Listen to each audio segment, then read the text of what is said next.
la paix soit sur vous tous. Je salue les étudiants qui sont présents dans cette salle, africains et russes.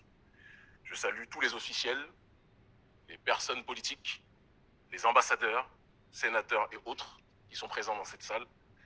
Et parce que mes parents m'ont bien élevé, je salue aussi sans doute les espions français et américains qui se sont infiltrés dans cette salle.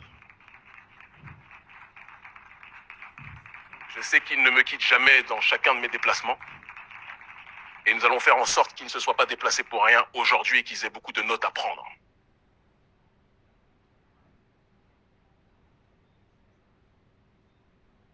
En préambule de mon allocution, il est important, je pense, de remercier d'emblée Anatoly Torkounov, le recteur de l'Institut des Relations internationales de Moscou, qui est un établissement légendaire et historique, celui que Henry Kissinger présentait comme le Harvard russe. Nous le remercions ainsi que le vice-recteur, parce que l'initiative d'accueillir cet événement est très importante. Je dirais même plus, elle est déterminante et elle aura des répercussions à court terme, à moyen terme et à long terme dans le cœur et dans l'esprit et dans la vie de millions de gens. J'interviens aujourd'hui. Avant toute chose aussi, je pense qu'il est important de vous demander de vous applaudir pour votre présence aujourd'hui. Donc applaudissez-vous, n'hésitez pas. J'espère que le traducteur ou la traductrice fait bien son travail. J'interviens aujourd'hui en ma qualité de président de l'Organisation révolutionnaire africaine, Urgence panafricaniste, en tant aussi que leader d'opinion, écouté et suivi en Afrique et dans le monde par des millions de gens, et surtout en tant qu'homme noir, allergique, profondément allergique à toute forme de colonialisme et de paternalisme.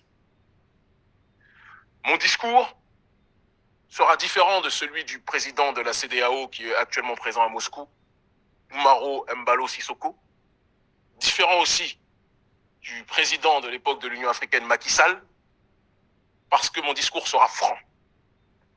Seule la franchise peut permettre d'établir un partenariat rigoureux et solide sur la durée entre la Russie et l'Afrique. C'est le manque de franchise qui existe malheureusement entre nos dirigeants africains dans leurs échanges, dans leurs revendications avec les autorités russes qui entraîne parfois que le fait qu'on croit que nous sommes sur un même front alors qu'en réalité, nos dirigeants africains sont pour la plupart trop souvent cooptés par l'élite occidentale. La thématique générale de cet événement était Afrique-Russie, what next?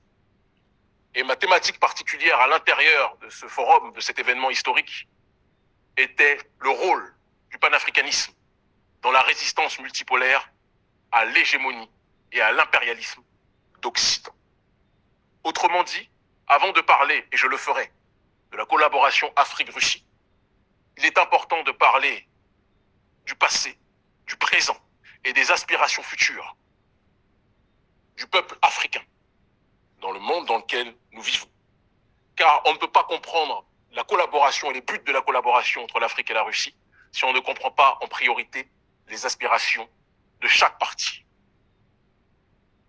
Pour mieux vous situer, parce qu'on dit toujours d'où tu parles, d'où vient ta réflexion, il est important de préciser que je suis issu d'une région dans le monde, l'Afrique que l'on présente comme l'Afrique francophone, une région colonisée, avec violence, arrogance, insolence, indécence, par l'élite de France, qui a exploité des millions d'Africains, qui exploitent, qui pillent de manière professionnelle et systématique nos ressources issues de nos sols.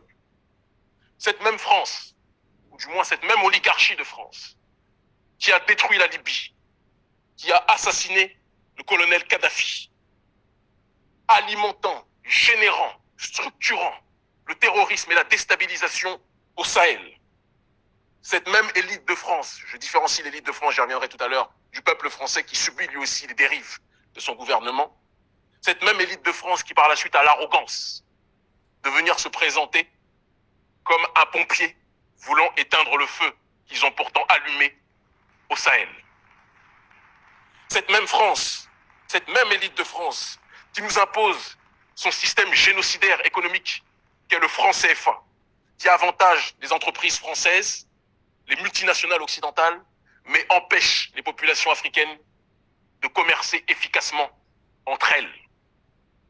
Cette même élite de France qui nous impose des dirigeants marionnettes qui tuent leur peuple, tel que le président actuel, parce qu'il faut le dire tel qu'il est, le président actuel du Tchad, Mahamat Déby, soutenu par le président Macron, ce président Mahamat Déby qui assassine en masse sa population. Ou encore, et personne n'y verra du mal, je l'espère, sauf des espions américains et français peut-être dans cette salle, ou encore les dirigeants dirigés, que sont les présidents Alassane Dramane Ouattara, Macky Sall, ils sont nombreux, Patrice Talon, Mohamed Bazoum, Umaro Sissoko Embalo et tant d'autres, je ne peux pas tous les citer, la liste est trop longue, qui suivent les intérêts de l'Occident au lieu de suivre les intérêts des masses africaines. Je suis venu, je vous l'ai dit, pour dire la vérité au monde aujourd'hui, et c'est ce à quoi je vais m'employer. Je ne peux pas non plus passer sous silence, quand on parle d'Afrique, parler de sa diaspora, à travers Haïti, qui depuis la bataille de Vertières, a été persécuté, a été isolé, a été humilié, a été asphyxié par l'élite occidentale, et notamment, plus particulièrement, l'élite française et américaine, qui aime voir notre peuple en bas dans cette région du monde. Je me présente donc en face de vous, en tant que voix africaine qui porte dans son ADN les coups reçus, les persécutions subies par le violeur politique, économique, psychologique, pluriséculaire de l'Afrique que constitue l'élite occidentale et plus précisément, en ce qui nous concerne, le gouvernement français. Je précise bien oligarchie et gouvernement et non pas le peuple, car comme je l'ai dit, les masses occidentales, le prolétariat occidental subit aussi les dérives de son gouvernement, de leur gouvernement, et donc je ne veux pas généraliser, essentialiser la responsabilité des crimes commis par leurs élites. C'est donc fort de mon expérience de membre issu d'un grand peuple, courageux et digne, bien que persécuté depuis un certain nombre de temps, que je me présente à vous aujourd'hui. Un peuple qui, parce que arnaqué par les sourires d'anges, alternant avec les coups meurtriers distribués depuis des siècles par l'Occident, n'acceptera plus jamais des partenariats viciés, de gens qui se présentent comme des amis alors qu'ils ne sont là que pour nous dépouiller. J'espère que la traduction fonctionne. Cette attitude de méfiance s'adresse à tous nos partenaires potentiels sans exception. Aucun peuple ne peut fonctionner dans l'autarcie, donc nous avons tous besoin les uns des autres. Mais la limite à cette interdépendance sera le respect ou l'irrespect vis-à-vis de nos peuples, vis-à-vis des principes de souveraineté et vis-à-vis aussi de nos diasporas. Car tout le monde, l'humanité entière, aime les ressources africaines, mais aux quatre coins du monde, les diasporas africaines vivent des problèmes de discrimination, de difficultés d'accès au logement, partout dans le monde, sans exception, et je pense que les vrais partenaires devront faire un effort pour accompagner de la meilleure façon possible nos diasporas.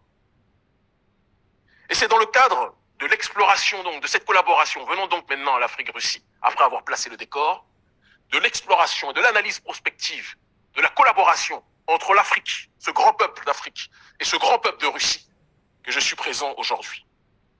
Comme nous, la Russie subit depuis trop longtemps, mais avec dignité, avec courage, une guerre qui ne dit pas son nom, orchestrée par l'oligarchie d'Occident.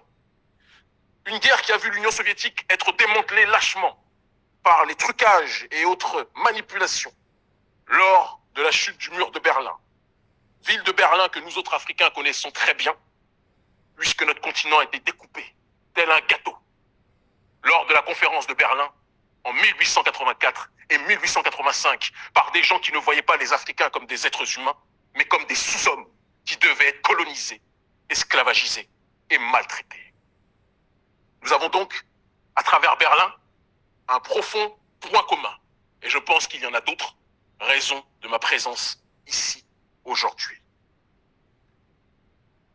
Il est important, je pense, pour qu'on puisse se comprendre aussi que la Russie aujourd'hui parce qu'on voit dans les médias occidentaux globalistes, ceux qui dirigent le monde, que la Russie est un pays impérialiste et agresseur qui dominerait, qui agresserait l'Ukraine. Or, ce n'est pas ce qui se passe.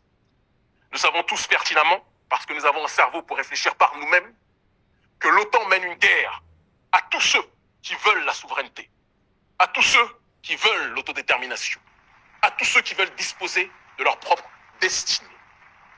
Et l'Ukraine, l'élite d'Ukraine, et non pas le peuple ukrainien, l'élite d'Ukraine a été instrumentalisée à travers Zelensky pour provoquer, pour encercler et pour tenter de nuire à la Russie. La Russie n'est pas dans une démarche d'attaquer, mais dans une démarche de se défendre.